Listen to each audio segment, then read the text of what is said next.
Hello friends, this is our welcome to my YouTube channel. हमें उम्मीद है आप सभी स्वस्थ और अच्छे होंगे और आपकी प्रिपरेशन भी बहुत अच्छे से चल रही होगी। हम लोग इससे पहले सीडीपी में दो मोस्ट इंपॉर्टेंट टॉपिक्स कर चुके हैं, एक एनसीएफ 2005, दूसरा लेव वाइगोत्स्की सर का सामाजिक सांस्कृतिक विकास का सिद्धांत। दोनों ही टॉपिक्स को बहुत अच्छा रिस्पांस मिला है आपके द्वारा। ये थर्ड टॉपिक है जो कि इक्वली इंपॉर्टेंट है। आप सभी जानते होंगे सीटेट की सभी परीक्षाओं में इससे रिलेटेड क्वेश्चंस पूछे जाते रहे हैं। हमने यहाँ पर इसको बहुत अच्छे से तैयार किया। आपको फर्स्ट पेज में इससे रिलेटेड जो बेसिक फैक्ट्स हैं प्लस कॉन्सेप्ट्स हैं वो सभी आपको मिल जाएंगे। क्या सोच है इस सिद्धांत की, अगले में हमने इसकी स्टेजेस और लेवल्स की बात की है। नेक्स्ट में हाइंस डिलेमा, जो इन्होंने एक सबसे मेन स्टोरी इनकी उसको थोड़ा बहुत ही कम शब्दों में हम आपको बताएंगे। साथ के साथ इनकी जो स्टेजेस हैं, जो इन्होंने यूनिवर्सल स्टेजेस की बात की है, उन स्टेजेस को हमने एग्जांपल्स के साथ, सिर्फ ये एग्जांपल्स नहीं, साथ साथ के आपके लाइफ से रिलेटेड जीवंत उदाहरण भी आपको दिए हैं, ताकि क्योंकि सबसे ज्यादा क्वेश्चन स्टेजेस से रिलेटेड पूछे जाते हैं। तो आपका जब आपकी लाइफ से रिलेटेड एग्जांपल्स देंगे तो आपको बहुत अच्छे से तैयार हो जाएगा कि अगर कोई सिचुएशन है तो उनकी किस स्टेज को वो फॉलो करती है। सभी स्टेजेस को हमने बहुत अच्छे से यहाँ पर बताया। ठीक है, आपका टाइम वेस्ट नहीं करेंगे। देखिए यहाँ पर ऐसा है कि इस सिद्धांत को वैसे तो बताने में लोग बहुत समय ले लेते हैं, लेकिन हमने आपको कम से कम समय में इसको कराने की पूरी कोशिश की। एक भी कॉन्सेप्ट फैक्ट आपका नहीं छूटेगा। ठीक है, तो चलिए शुरू करते हैं हम लोग। सबसे पहले बात कर लेते हैं जो लॉरेंस कोहलबर्ग का नैतिक विकास का सिद्धांत है। तो नैतिकता से मतलब क्या होता है, moral development theory of Kohlberg. तो यहाँ पर मोरलिटी से क्या मतलब होता है, आप सभी जानते होंगे, बचपन से हम लोगों को बताया जाता है कि क्या काम करना सही है और क्या काम करना गलत है। सपोज करो बड़ों का आदर करना है, या बहुत सारी चीजें होती हैं। तो वहां पर बात ये निकल के आती है कि समाज में जो रीति रिवाज होते हैं, जो किसी भी सोसाइटी के कस्टम्स होते हैं, और कुछ सिद्धांत होते हैं मूलभूत, यानी क्या करना चाहिए और क्या नहीं करना चाहिए, इस बात की जानकारी हमें किससे मिलती है, नैतिकता, जो कि व्यापक होती है। ठीक है, तो यही चीजें जब हम अपने व्यवहार में ढालते हैं, विश्वास, मूल, रीत रिवाज, ये सकारात्मक व्यवहार जब हमारे अंदर आता है तो इसे ही क्या कहा जाता है, नैतिकता कहा जाता है। ठीक है, इतना सब आप जानते होंगे, इस पे टाइम वेस्ट करने की जरूरत है नहीं। अब बात कर लेते हैं इनके सिद्धांत की कि इन्होंने फिर नैतिकता के बारे में क्या सिद्धांत दिया। सबसे पहले जीन पियाजे सर ने आप सभी जानते होंगे, सबसे पहले इसका नैतिक विकास का सिद्धांत दिया था 1932। ठीक है, पियाजे सर ने सिद्धांत दिया था, लेकिन वो इस सिद्धांत को देते देते उन्होंने बताया भी था इसके बारे में, हालांकि ऐसा नहीं, स्टेजेस भी बताई थी, बट इसके आगे वो अपना संज्ञानात्मक की ओर बढ़ गए। बट लेकिन जो कोहलबर्ग सर हैं, इन्होंने इस पर विस्तृत अध्ययन किया, और ये शिकागो यूनिवर्सिटी में प्रोफेसर थे, तो इन्होंने इस पर विस्तृत अध्ययन किया, और इसके बाद इस सिद्धांत को इन्होंने दिया। इस सिद्धांत में इन्होंने बताया कि किस तरह से बच्चे का जो नैतिक विकास होता है वो कुछ चरणों के अंतर्गत होता है। उसके 3 स्तर होते हैं और 6 चरण होते हैं। उन चरणों को, उन स्तरों को उन्होंने यूनिवर्सल कहा, यानी वो हर जगह व्याप्त होते हैं, हर सोसाइटी में, हर बच्चे में वो चीजें एक समान रूप से आगे बढ़ती हैं। ठीक है, चलिए यहाँ पर हम बात कर लेते हैं कुछ फैक्ट्स की। जैसे ये एक अमेरिकी मनोवैज्ञानिक थे, आप सभी जानते होंगे। ठीक है, जॉन डीवी और पियाजे से प्रभावित थे। पियाजे की ही थ्योरी को इन्होंने आगे बढ़ाया, ये पहले भी बता चुके हैं। जॉन डीवी हो या पियाजे सर हो, ये सभी प्रोग्रेसिव एजुकेशन के लिए जाने जाते हैं, प्रगतिशील शिक्षा के लिए जाने जाते हैं। ठीक है, प्रगतिशील शिक्षा क्या कहलाती है कि बच्चे को केंद्र में रखकर और सोसाइटी में उसका किस तरह से हम लोग विकास कर सकते हैं, इस तरह की जो अवधारणा होती है वो प्रोग्रेसिव एजुकेशन कहलाती है, जो कि आज की एजुकेशन का हिस्सा है। ठीक है, अब बात कर लेते हैं 1958 में 3 स्तरों और 6 चरणों, जो कि आगे हम आपको बताएंगे कि किस तरह के ये 3 स्तर हैं और उनके क्या हर स्तर में 2-2 चरण होते हैं, उसके बारे में आपको बताएंगे। ठीक है, तो 3 स्तरों और 6 चरणों का नैतिक विकास का सिद्धांत दिया, जिसमें इन्होंने, हालांकि ये पूछा नहीं जाता 72 बच्चों के उपयोग किया, ये सब कोई बहुत जरूरी चीज नहीं है। आगे बात करते हैं, नैतिक विकास की जो अवस्थाएं होती है वो सार्वभौमिक होती है। इस बात को समझना बहुत जरूरी है। देखिए, इन्होंने ये कहा है कि ऐसा नहीं है कि नैतिक विकास कोई एक ऐसी चीज है कि किसी जगह पर, किसी सोसाइटी में या किसी जगह विशेष पर ये घटित होती है, लेकिन हर जगह नहीं होती, ऐसा नहीं। प्रत्येक व्यक्ति में, प्रत्येक समाज में ये चीज एक समान रूप से होती है, यानी यूनिवर्सल है ये। ठीक है, सार्वभौमिक अवस्थाएं होती हैं, जो कि जिस तरह से चलनी होती है अपने एज के अकॉर्डिंग, उसी तरह से आगे बढ़ती है। ठीक है, आगे बात करते हैं, बच्चा जन्म से ना तो नैतिक होता है ना ही अनैतिक होता है, ये सभी आप जानते होंगे। यानी नैतिकता हमें कहां से प्राप्त होती है, सोसाइटी से प्राप्त होती है। आगे बात करते हैं, सबसे जरूरी बात, नैतिक विकास विशिष्ट से सामान्य की ओर चलता है। अब यहां पर है, चूंकि यहाँ पर 6 स्टेजेस की बात की है उन्होंने, तो उन्होंने ये वहां पर बताया है कि किस तरह से बच्चा सबसे पहले शुरुआती अगर अवस्था में बात करें तो उसका जो केंद्र होता है वो स्व होता है, यानी जो भी बच्चा काम करता है वो स्वयं को केंद्र में रखकर व्यवहार करता है। तो जो भी उससे डिसीजन लेना होता है वो स्वयं को केंद्र में रखकर डिसीजन लेता है, और आगे जब वो बढ़ जाता है, यानी अपनी स्टेजेस में आगे बढ़ेगा, ये आगे चीजें आएंगी, तब उसका सामान्यीकरण हो जाता है। वो उन मूल्यों, तथ्यों पे गौर करता है जो कि एब्स्ट्रैक्ट है, व्याप्त है, यूनिवर्सल है, और जो सबके लिए सही है। हम लोग ये बात कह सकते हैं, न्याय, दया, केयरिंग, इस तरह की अवधारणाएं जो होती है उसकी ओर वो बढ़ जाता है, अपने सिर्फ अपने से हटकर और सबके लिए, ठीक है। नैतिक व्यवहार पर जो व्यवहार में परिवर्तन होता है वो क्रमिक होता है। क्रमिक से मतलब हमने आपको वही बात अभी बताई है कि ये क्रम में घटित होता है। ऐसा नहीं है कि कोई बच्चा पैदा हुआ तो उसका इतना नैतिक विकास हो गया कि वो अच्छे बुरे की मतलब परख तुरंत करने लगा, मतलब 3-4 साल का हुआ और उसको पता हो गया कि क्या चीज सोसाइटी के लिए सही है और क्या अन्य लोगों के लिए सही है, ये उसको पहले ही पता हो गया। ऐसा नहीं होता है। सबसे पहले अगर उन्होंने कहा है कि बच्चा स्वयं के बारे में सोचता है तो स्वयं के बारे में ही सोचता है, बाद में रूल्स के बारे में सोचता है और अंत में जाकर के वो व्यापक दायरा उसका हो जाता है, ठीक है। चलिए, नैतिक विकास का जो आधार होता है वो नैतिक तर्क होता है या नैतिक तर्कणा होती है, मोरल रीजनिंग होती है। उन्होंने ये कहा जब भी किसी भी बच्चे के सामने कोई समस्या आती है और कोई दुविधा आती है तो वहां पर जो वो रीजनिंग लगाता है, वो जो तर्क लगाता है, उसे ही क्या कहा इन्होंने, नैतिक तर्कणा कहा। यानी क्या करना चाहिए क्या नहीं करना चाहिए। अभी हम ये बातें सब आपको थोड़ी सी लग रही होंगी कि ऐसे ही ऐसे चल रहे हैं, इनको विद एग्जांपल जब आगे देखेंगे तब सब चीज हो जाएगी क्लियर। यानी क्या करना चाहिए क्या नहीं करना चाहिए, वहां पर जो रीजनिंग लगाता है उसको इन्होंने क्या कहा है, कोलबर्ग सर ने नैतिक तर्कणा कहा, ठीक है। तो चलिए अब बात करते हैं नेक्स्ट ये है बात कि इन्होंने जो स्तर दिए हैं वो 3 स्तर दिए हैं, 3 स्तर दिए हैं और प्रत्येक स्तर में कितने कितने चरण दिए हैं, 2-2 चरण दिए हैं, ठीक है। तो कुल मिला के 6 चरणों की इनकी जो थ्योरी है वो 6 चरणों में आती है। अब चरणों की बात तो हम बाद में इंडिविजुअली कर लेंगे, बट हम लोग बात कर लेते हैं इनके लेवल्स की। लेवल की अगर हम बात करें तो पूर्व पारंपरिक अवस्था जो होती है, यानी जिसे प्री कन्वेंशनल स्टेज बोला जाता है, इसमें जो बच्चे का नैतिक विकास होता है वो पूर्णतः लोगों के द्वारा कंट्रोल होता है। किन लोगों के द्वारा कंट्रोल होता है, सोसाइटी के लोगों के द्वारा, साथ के साथ सबसे ज्यादा उसके फैमिली के लोगों के द्वारा, परिवार के लोगों के द्वारा कंट्रोल रहता है, इवन टीचर के द्वारा भी। यहाँ पर बच्चा जो करता है वो कहीं ना कहीं दूसरों के द्वारा जो वो चाहते हैं दूसरे, उस तरह से उसके व्यवहार में परिवर्तन आता है, यानी उस तरह से वो चीजों को करता है। जब पारंपरिक अवस्था में बच्चा पहुंचा है, अगर हम इनकी एज की बात करें तो ये लगभग 9 साल तक जाती है, मतलब 3 से 9 साल तक कह लीजिए, और ये 10 से ऊपर की होती है, 13 तक मानी जाती है। बहुत एग्जैक्ट इनकी जो ईयर्स है वो नहीं आप करेंगे और ये 13 के बाद की होती है, ठीक है। लेकिन आपसे पूछा भी नहीं जाता इसकी एज के बारे में। पारंपरिक अवस्था की बात करें, अगर हम कन्वेंशनल स्टेज की बात करें, तो यहाँ पर जो बच्चे का नैतिक तर्क लगता है वो किस तरह से लगता है, जो समाज में नियम है, रूल्स हैं, कानून है, और जो भी गवर्नमेंट के रूल्स हैं, संविधान से रूल्स हैं, तो सोसाइटी, संविधान, सबको मिलाकर जितने भी नियम और कायदे हैं उनके द्वारा बच्चे उनको आधार बनाकर अपने जो डिसीजन है वो लेते हैं। किनको आधार बनाते हैं, जो समाज में नियम कानून होते हैं उनको आधार किस स्टेज में बनाते हैं, पारंपरिक अवस्था में बनाते हैं। और पूर्व पारंपरिक में जो आधार होता है वो दूसरों द्वारा कंट्रोल होता है, दूसरों के अकॉर्डिंग बच्चा व्यवहार करता है, यानी निर्णय लेता है। और जो थर्ड अवस्था होती है, उत्तर पारंपरिक अवस्था, इसमें बच्चा क्या करता है, अपना संज्ञान लगाता है, अपना दिमाग लगाता है और ये जज करता है कि क्या चीज सही है और क्या चीज गलत है। जरूरी नहीं है जो समाज में नियम है हमेशा उसको इस स्टेज में वो फॉलो करे। अगर उसको लगता है कुछ कमी है,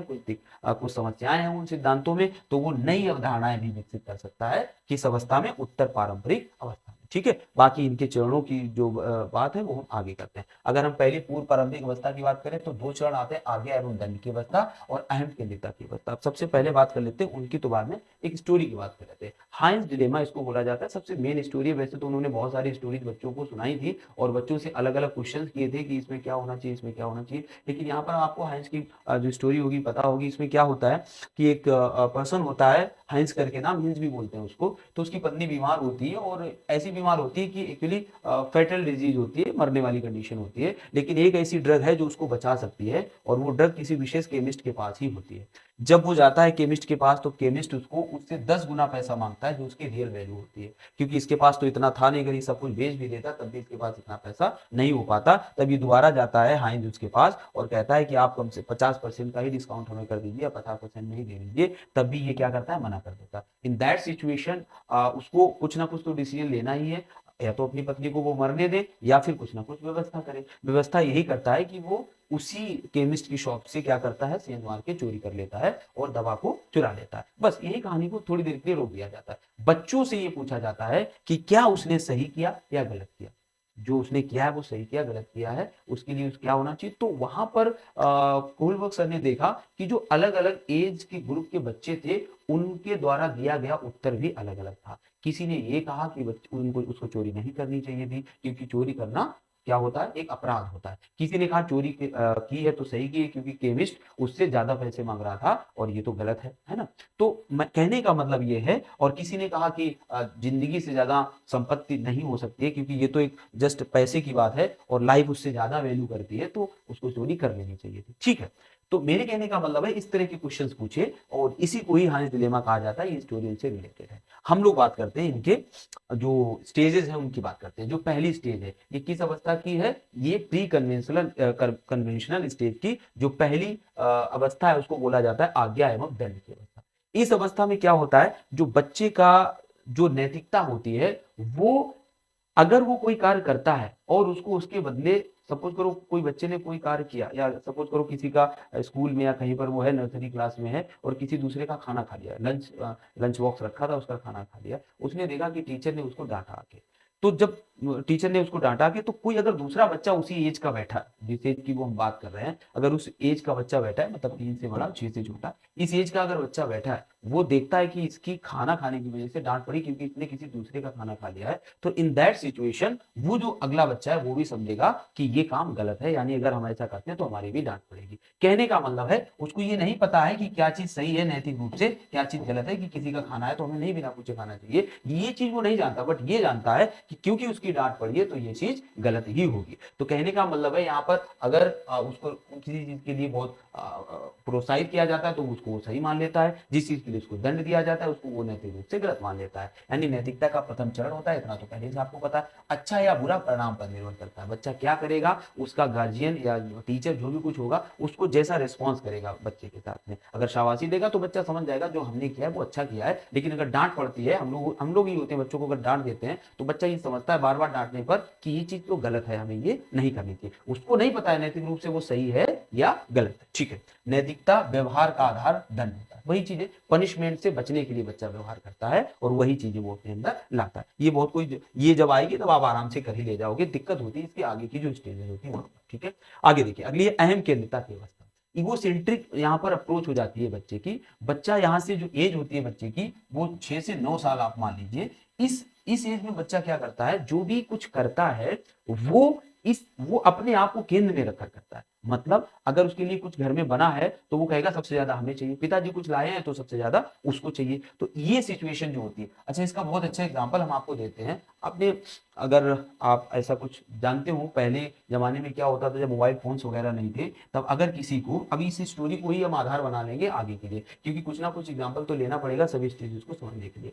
तो हम यहाँ पर एक स्टोरी को ही आधार बना लेते हैं, एक एग्जाम्पल को ले लेते हैं। एग्जाम्पल है, सपोज करो कि किसी कोई लड़का है, किसी गाँव का ही है, मतलब किसी गाँव में कोई एक लड़का है और एक लड़की है। ठीक है, एक लड़का है और एक लड़की है, ये दोनों लोग हैं, ये आपस में चाहते हैं एक दूसरे को। ठीक है, बट क्या होता है कि वो ये कह नहीं पाता लड़का, मतलब इस लड़की से कि हम आपको चाहते हैं। तो उस सिचुएशन में वो क्या करेगा, मोबाइल फोन आज का जमाना तो है नहीं कि बहुत फास्ट हो और ठीक है कह दिया हाँ बोलो तो हाँ बोलो, नहीं तो हम तो आगे बढ़ते हैं। ठीक है, ऐसा नहीं था, पहले की चाहत अलग थी। तो वहां पर अगर लड़का चाहता है तो हम आपको बहुत ही ये एक रूरल फैक्ट बता रहे हैं कि क्या होता था उस टाइम पर। तो वहां पर एक जमाना था लव लेटर टाइप का। ठीक है, तो यहाँ पर होता क्या, अब इसके लिए डायरेक्ट तो दे नहीं सकता, तो वहां पर बीच में किसी ना किसी को माध्यम बनाता था। सपोज करो इसको ही देना है तो इसकी ही कोई छोटी बहन है जिसकी एज कितनी है, 6 से 9 वर्ष की है। तो लड़का इसको पहले से मिलता रहता है और इससे कहता है ठीक है ये आप दे दो जाके, अपने जो भी है सिस्टर है उसको दे दो जाके। तो लड़की कहेगी ठीक है हम तो दे देंगे, हमारा क्या फायदा है, मतलब हमें क्या मिलेगा। तो कहने का मतलब काम तो हम तुम्हारा कर देंगे बट हमें क्या मिलेगा। तो यहाँ पर टिट फॉर टैट लिखा है ना, जैसे को तैसा रेसिप्रोकल अप्रोच, मतलब एक हाथ से दो दूसरे हाथ से लो, ये वाली सिचुएशन। तो कह रहे ठीक है हम तुम्हें चॉकलेट का डिब्बा दे देंगे या पूरा पैकेट दे देंगे, आप हमारा इतना काम कर दो। तो उसने कहा ठीक है हम कर देंगे, दे दो। तो चॉकलेट वगैरह नहीं, उसने काम कर दिया। कहने का मतलब है बच्चा अपना फायदा सोचता है, इंडिविजुअलिज्म की तरफ होता है, उसे अपना बेनिफिट चाहिए कैसे भी करके। स्वार्थी बच्चा, यहाँ का बच्चा कैसा होता है, स्वार्थी होता है। भैया कुछ भी हो, भले ही वो अपने घर में देने जा रहा हो, लेकिन हमें कुछ मिल रहा है बस, that's enough for me and okay. तो इसी स्टोरी को हम लोग आगे आधार बनाते हैं। आगे की जो स्टेज है, हम लोग कौन सी स्टेज पार कर लिए, अगर हम लेवल की बात करें, सॉरी स्तर की बात करें, तो हमने पूर्ण पारंपरिक अवस्था को पार कर लिया है। अब हम लोग पहुंच गए पारंपरिक अवस्था में। पारंपरिक अवस्था में क्या होता है, यहाँ पर जो व्यवहार होता है, नैतिकता होती है, वो नियमों से बंधी होती है। समाज के नियम है, यानी सब कुछ सही चलता रहे, समाज की व्यवस्थाएं सही चलती रहे, उस पर बंधी होती है। इसी को ही गुड बॉय गुड गर्ल वाली अवस्था भी कहा जाता है। तब अब उसी स्टोरी में अगर हम जाए, तो एक तो पहले इस एग्जाम्पल को समझ लो कि ये क्या होता है, किसी बच्चे के अच्छे ए ग्रेड आ गए तो उसके पेरेंट्स बहुत खुश होते हैं। तो हर बच्चा चाहता है हम अपने पेरेंट्स को खुश करा दें, कम से कम इस एज में, और ये एज कब आती है? After 9 year. ठीक है, तो यहाँ पर बच्चा क्या चाहता है कि ऐसे मेरे नंबर आ जाए, मेरे मम्मी पापा खुश हो जाए, तो ये स्टेज होती है। ठीक है, चलिए ये तो एक बात हो गई। अब दूसरा क्या होता है? दूसरा होता है बच्चे कुछ पहनावा ऐसा पहनते हैं ताकि मम्मी को लगे मम्मी हमने 2 चोटी कर ली, हाँ बेटिया बहुत अच्छा किया, और जाओ स्कूल जाओ। तो बच्चे के पहनावे, बच्चे की व्यवहार सब ऐसा करने की वो कोशिश करते हैं ताकि हमारे घर में, हमारे पड़ोस में, इवन हमारे रिश्तेदार भी आए, वो भी हमें क्या करें? अप्रिशिएट करें, हमें शाबाशी दें। ठीक है, तो वही ये बालक बालिका का यौनोचित व्यवहार होता है। मतलब लड़के लड़की यौनोचित व्यवहार से मतलब होता है जेंडर वाइज जो उनका व्यवहार होना चाहिए, जैसा डिजायरस होता है सोसाइटी में, वैसा वो व्यवहार करने की कोशिश करते हैं। और अनुमोदित व्यवहार, समाज में अनुमोदित व्यवहार, मतलब वो करें जो सोसाइटी को एक्सेप्टेबल हो। ठीक है, आगे बात करते हैं माता पिता या बड़ों द्वारा निर्धारित व्यवहार ही मापदंड होता है। मतलब माता पिता ने कह दिया बेटा ये चीज सही है, तो वही उनके लिए मापदंड हो गया कि ठीक है पापा ने ये कहा था ये सही है तो हम यही करेंगे। ठीक, अब हम लोग let's come to our example. Example हमारा क्या था? आपको इसको उसी एग्जांपल के द्वारा समझाने की कोशिश करते हैं जो अभी हमने लिया था कि गांव में क्या था, वही एक लड़का था और एक लड़की थी। हमने पिछले में देखा अहम केंद्रिता वाले में क्या था कि लड़की की बहन ने चॉकलेट लेकर, ठीक है, लेटर वगैरह इसको पकड़ा दिया। ये तो हो गई कौन सी अवस्था? पहले वाली अवस्था, इससे पहले की अवस्था जिसमें अहम केंद्रिता थी। उसको कुछ मिल गया, उसने दे दिया। अब आगे आते हैं, यहीं पर इस कंडीशन में क्या होगा? वही लड़की अगर सपोज करो बड़ी है, अब वो कितने एज की है? 10 से ऊपर की है, तो वहां पर उसने चॉकलेट ले ली। हम मान लेते हैं कि थोड़ी बड़ी हो गई, 2-3 साल बाद की बात हो गई है, 3 साल बाद की बात है, वही लड़की बड़ी हो गई, तो ये तो सब चलता, लेकिन इस बार अब चॉकलेट वो नहीं लेगी। वो चॉकलेट वो ले ली, तब ले ली, अब वो जाएगी और अपने मम्मी पापा को बताएगी कि दीदी क्या करती है? एक लड़के से बोलती है या बात करती है। ठीक है, तो ये जो लड़की है, ये जो इसकी बहन है, वो किसकी नजर में अच्छी गुड गर्ल बन गई? जाके अपने पेरेंट्स की नजर में। कुछ भी उसने ऐसा किया ताकि वो उनकी नजर में गुड गर्ल बन गई कि हमारी ये बिटिया सही है, ये बिटिया जरूर बात करती है, पता नहीं किनसे स्कूल पढ़ने जाती है कि बात करने जाती है। ठीक है, ये सिचुएशन आपकी एक तरह से हो गई। बाकी इसका ऑथेंटिक आपको पता ही है कि बच्चा ऐसा व्यवहार करता है ताकि उसको समाज में क्या मिले?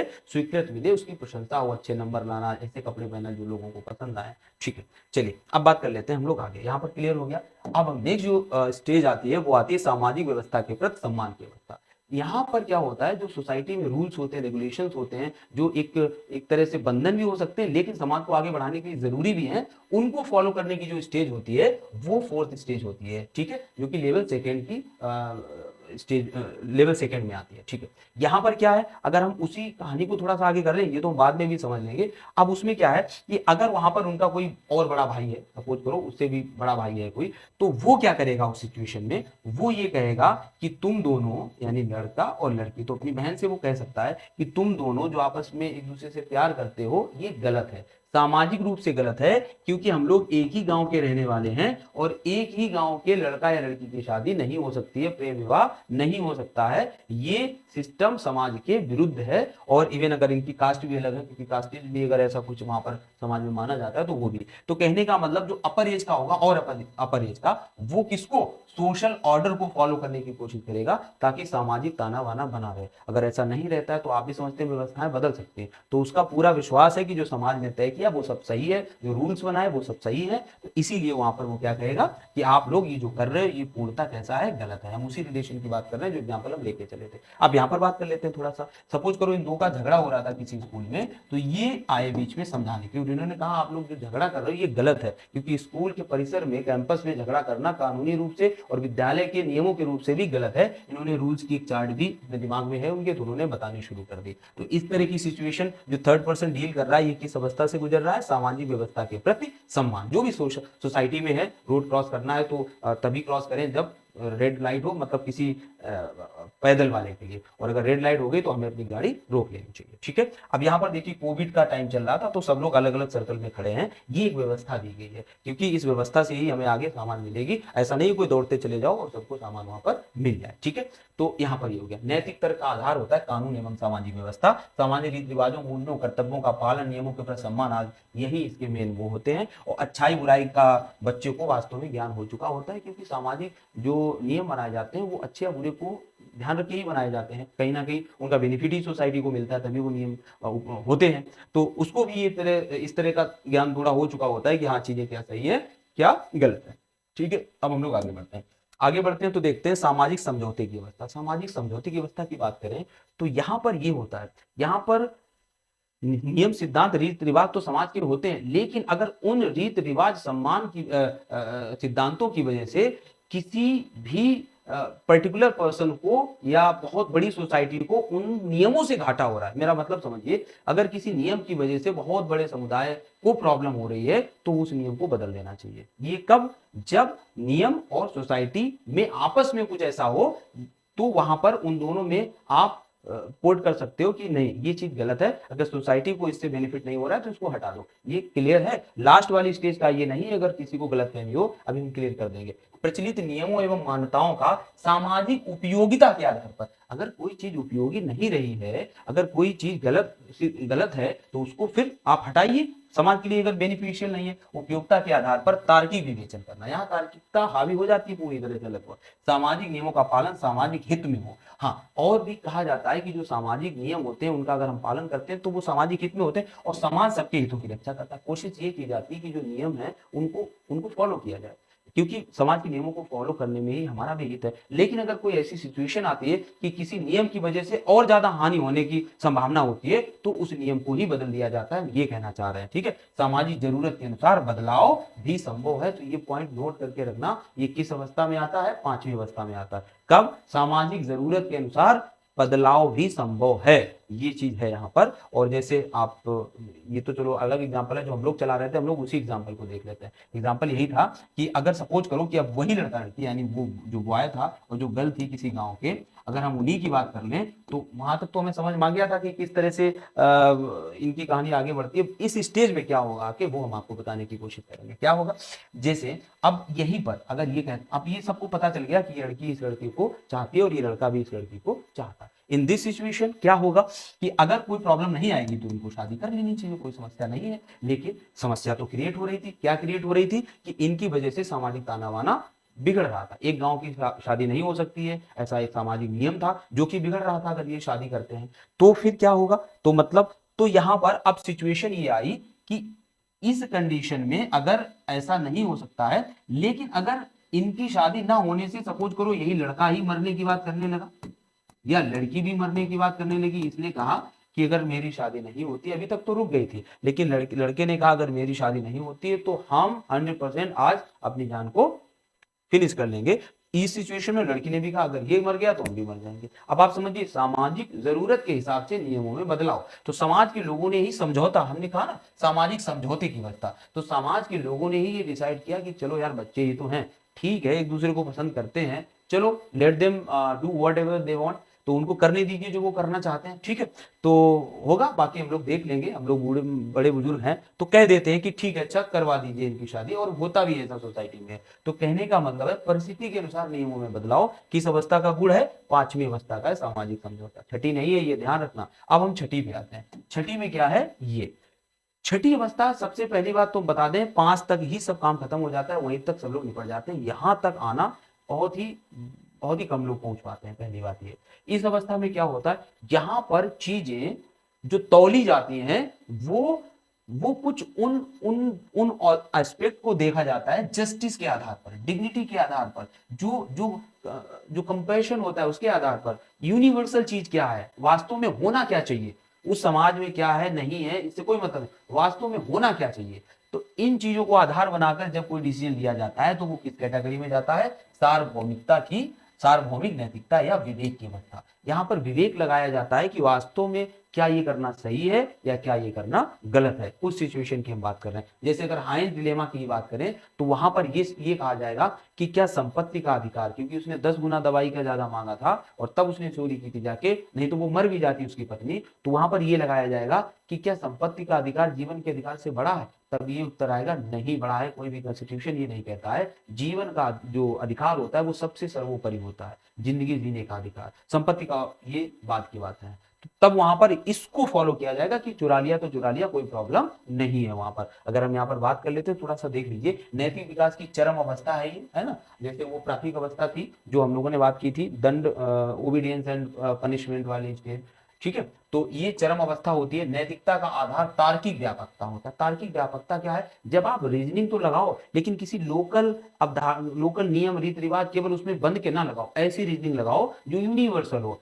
हर जगह जो समान रूप से मान्य हो, ऐसी रीजनिंग लगाओ तो उसको तार्किक व्यापकता के अंतर्गत रखते हैं। ठीक है, सार्वभौमिकता हो मतलब जो यहाँ पर हमने कोई तर्क लगाया है तो सिर्फ इसी केस में ना, जैसे सुप्रीम कोर्ट कोई डिसीजन देता है तो जिस केस का वो डिसीजन देता है वैसा केस अगर पूरे भारत में कहीं पर भी होता है तो वही तर्क लगभग हर जगह फॉलो किया जाता है, नजीर बोला जाता है उसको। और एक रूपता हो मतलब एकात्मकता हो, ऐसा नहीं है कि बहुत वैरी करे एक दूसरे से। बालक का व्यवहार विवेकपूर्ण होता है, अच्छे बुरे उचित अनुचित के संबंध में अपने व्यक्तिगत विचार रखने लगता है, उस सिचुएशन को कहते हैं सार्वभौमिक नैतिकता या विवेक की अवस्था। जैसे कि उसी सिचुएशन में चले जाएं कि अब वहां पर अगर ऐसी कोई बात आती है कि नहीं कोई डिसीजन ऐसा आया या कोई प्रॉब्लम ऐसी आई जहां पर हम लोग ये सोचते हैं कि वास्तव में होना क्या चाहिए, शादी की बात अगर कर लें दो लोगों की, तो वहां पर एक यूनिवर्सल डिसीजन क्या आएगा, क्योंकि प्यार किसी भी चीज से बड़ा होता है, ना तो जाति न पंथ न क्षेत्र न भाषा न धर्म, कोई भी चीज उसके आड़े नहीं आ सकती है।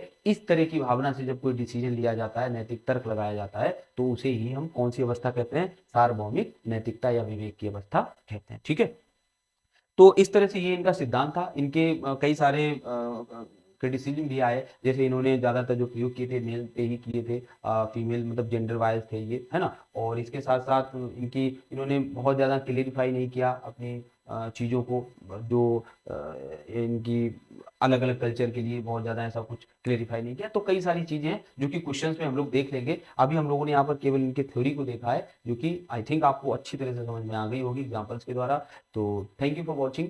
और अगर आपको पसंद आए तो चैनल से जुड़ जाइए। सिटी से रिलेटेड आपको मैक्सिमम चीज़ें आने वाले समय में मिलती रहेंगी। अपने फ्रेंड्स को भी शेयर कर दीजिए ताकि हम लोगों को भी मोटिवेशन मिले। Thank you for watching.